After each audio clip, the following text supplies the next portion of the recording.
I'm Dr. Orion Taraban, and this is Psychacks, Better Living Through Psychology.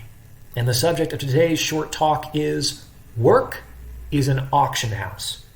So this is a metaphor I often use with clients with respect to their professional trajectories. You ever been to an auction house?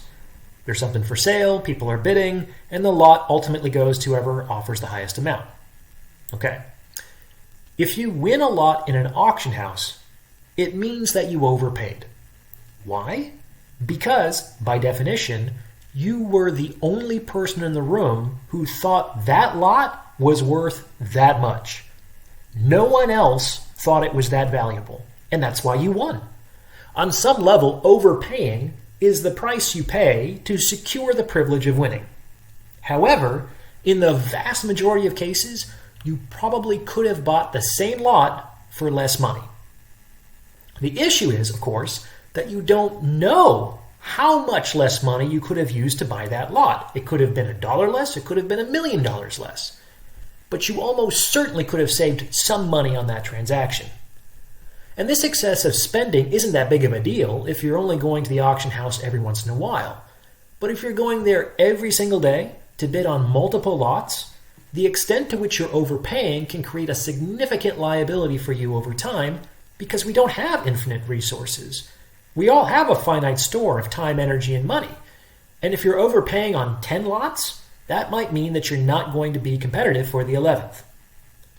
So what does this have to do with work? Basically, it means that if you're winning, if you're successful, if things are going smoothly, it might mean that you're overbidding, that you could potentially secure the same results with less time and effort. And the only way to figure out the extent to which you're overbidding is to systematically experiment with your time and effort investments. Pull back a little bit and see what happens. Obviously, you need to use your good judgment here. Don't experiment on a critical project or an essential responsibility. Target less important components of your work first. Remove some of your time and effort. Focus on satisficing as opposed to optimizing, and observe the result. Did anybody even notice? Did this create a problem for anybody else? Maybe I had this idea in my mind about a certain standard of quality or proficiency that was required for me to demonstrate in order to secure a successful result, and maybe that standard simply exists in my own head. Maybe it's not necessarily true.